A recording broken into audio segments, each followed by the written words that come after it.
Hello, we're here with Mike Petridis. He is the partner with Axios Ventures. Mike, can you please tell us about the Axios Angel Network? Sure. Thank you for your time, Viola. The Axios Angels is a group of accredited investors that write checks individually for starting and emerging market companies. Over the past 5 years, most of the investments have been in medical device or healthcare related companies and in IT related companies. Each investor, again, is accredited. We have about 80 or so in our group in Dallas. We're also connected nationally with about 400 other accredited investors whom we call angels. We get our deal flow through various sources, but mostly referrals. We look at about 20 or 30 deals a month. We screen those further down to about 6 or 8 that we invite to our separate screening committee. And then of those entities, we invite the top 3 to present to our general angel forum, which meets monthly. Great. And now how much does each angel investor typically invest? Well, we encourage multiples of $25,000. And that's going to be subject really between a conversation of the investor and the CEO of the company.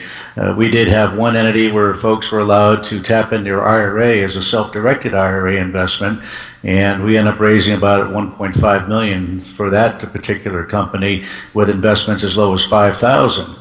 But it's really subjective. We have larger companies that are trying to do a Series B round, for instance, on the order of $5 million, and it doesn't make sense to throw in multiples of 25,000.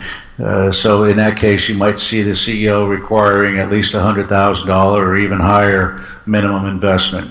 But it's really subjective to a conversation that the investor would have with each CEO. Sure. And now what do you typically look for in the companies that you invest?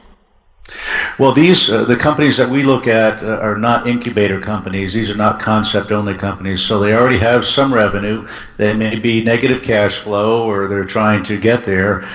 They have a management team mostly in place. The key thing is they have a defensive competitive advantage.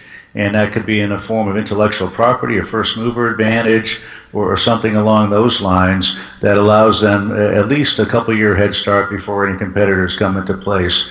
Really 4 key things: a competitive advantage, management team in place, they already have revenue, and there's some really strong competitive advantage that sets them aside in the marketplace. Great. And now, Mike, you're exposed to a lot of different companies. Can you give us some differentiation between a successful company versus a company that will fail? Well, I'm not going to use my words. I'm going to steal from somebody else that I learned from. It's better to have an A-level management team and a B-level product or service than the opposite. In other words, a B-level team and a A-level product. So it all comes down to execution. And we see that historically. We may have even way back in the IT world when they had Betamax and VHS, right? So Betamax was technically a better product. It wasn't marketed or executed properly. VHS won out. So we find that the folks that have a great team on board, they have a clearly defined competitive advantage that's sustainable, and with a great execution plan, these are the companies that execute well. I'll go back to our success story that we had was with a pathological laboratory type company. We raised $1.5 million again for that, and it was acquired by a well-known private equity firm, a very large private equity firm, about a few months after. So those folks had all the dominoes and the stars were properly aligned, and the bottom line was they executed well with an A-level team. Great. And Mike, what advice would you give to startup companies that are looking to raise capital? Well, we want to see some skin in the game. If you're unable to invest money from friends and family or seek financing that way on the order of at least $100,000, we'll really wonder how well you can scale your product. Which is another factor we look for in companies. In other words, are you a widget company that are just making little products, or can you scale this into a larger company that will attract investors and raise over $100 million? So you have to have that kind of vision to know how will this company look when it achieves $100 million in sales, for instance, definitely more than $50 million. What kind of organizational structure will it have? how will you continue to innovate and create products and services? But we find the most successful companies have that kind of vision and forethought in advance. Great. And Mike, I have one last question for you. Sure. Tell us your future plans for the Axios Angel Network.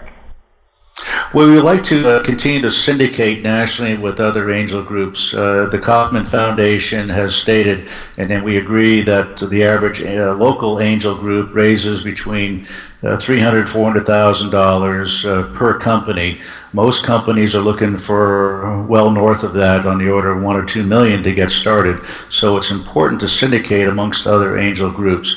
And so we've lowered some barriers to entry via communications and other methods there to reach out to other angel groups across the country and cross-border internationally to further syndicate the deal, because the bottom line is, for the investor, the more people we can bring on board and the more money we can raise for an A-level team, then the more likely we'll have a successful exit. So syndication is the key.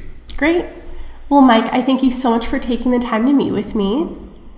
And if you're interested in learning more and connecting with Mike Petridis, go to fundology.com.